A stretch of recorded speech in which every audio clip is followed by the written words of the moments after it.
Hi, this is Scott Garibay, and today we're going to talk about Dungeons & Dragons, and we are specifically going to talk about the Satine Phoenix tattoo controversy. This is part of a playlist, so I'm not going to repeat a bunch of stuff I've already said. Watch it in context, watch it in the playlist in the order it is for full context. I'm going to go ahead. Thank you. All right, so basically, today I want to talk about this Satine Phoenix tattoo controversy, and specifically talk about how the misunderstanding of what Dungeons and Dragons is why so few people are actually getting the right take on this tattoo controversy. So a lot of people don't really they know this is a major story. They know. You want to hear something crazy? Dungeon Craft came poking around the other day. I couldn't believe it. Dungeon Craft, Professor Dungeon Master, watched one of my videos and commented on it, right? That has never happened before. That dude's got like 70,000 subscribers. You know I'm a huge fan. I've been pointing at him for a long time. In fact, I've said, if you want to know when something is really important in tabletop, to Dungeons & Dragons, Nerd Immersion and Dungeon Craft will talk about it, right? And they haven't talked about this because I think both of them think it's drama. But trust and believe, if Dungeon Craft is on my channel watching a video about Satine Phoenix, he's doing his research, right? Now, actually, I'm not saying he's not stealing content. We all do this, right? All D&D commentators watch other commentators, and like we're doing our own research, and then we're watching other commentators, and we're like, oh, okay, I didn't know this, and then we go, look it up, confirm it for ourselves, and then keep moving, right? So he's building his case on whether he should even cover it or not, and so that he has something significant to say when he talks about it, right?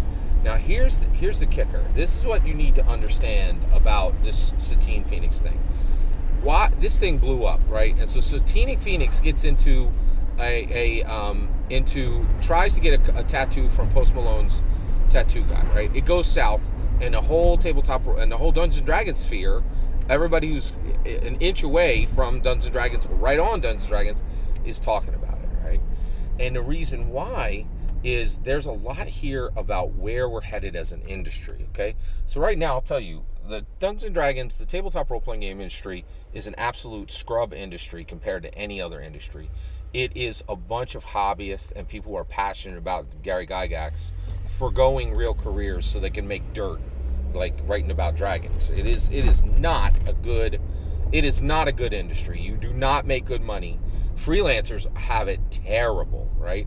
That's another thing that people have been talking about with this issue is just freelancers. I'm not even going to get into that in this video. Here's the real kicker, right? Real industries have to pay absolutely terrible, horrific prices when their stars misbehave, and that's what's happened, okay? I don't think Satine Phoenix misbehaved at all. I really don't. I don't think anything she did was out of line. The real problem here was she made the bad decision of I can't say that. I really think Jameson Stone and Satine Phoenix love each other.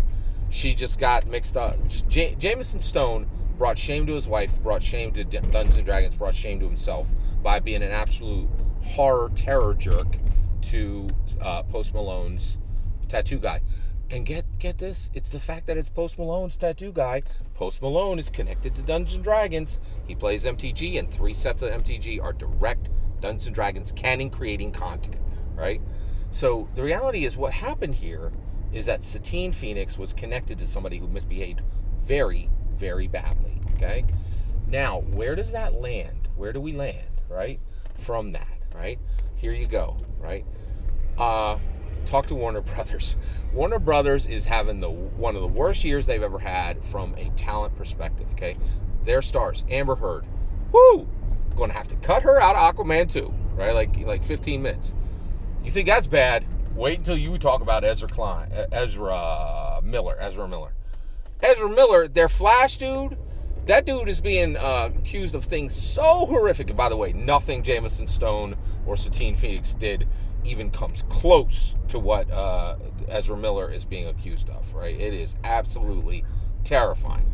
The accusations of him against him are so strong, right, that there's a lot of, I listened to Grace Randolph, and she said flat out, there's a lot of, she thinks there's discussion at DC right now if they should scrap the entire Flash film, right? And so that's, and guess what? This is exactly what happened with Satine Phoenix's tattoo controversy, right? Already, a tabletop role-playing game company CEO is scrapped, Apotheosis Studios. They will almost certainly try to deliver whatever they were having pipe.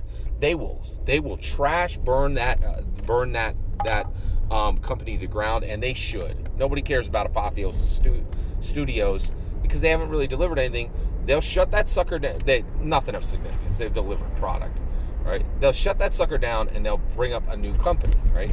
But the reality is Warner Brothers is looking at scrapping a $200 million movie that has content that should be connected to Black Adam, that has content that should be connected to Aquaman, which is going to be a cut up mess because they're going to yank, it's almost a certainty they're going to yank Amber Heard right out of that film, right? And here's the thing. People are like, oh, Dungeons & Dragons is a game. It's like a Chutes and Ladders. And you're like, you're not paying attention. This is way more than a game. This is a product at the heart of an actual industry that's trying to put on its big girl pants and move into the real industry, the real world, and make real money. And there's a possibility of that because we're about to look at a Hollywood real blockbuster for Dungeons & Dragons. And we could put up some billions, right? Wizards of the Coast made $1 billion, and that was like a record-breaking year. Tabletop role-playing game, they never do billions, right? They're lucky. Actually, their closest competitor don't even do hundreds of millions, right? Like, it's bad out there, right? And the reality is, people think that because Dungeons & Dragons is small, unprofessionalism doesn't hurt Dungeons & Dragons and doesn't hurt the industry.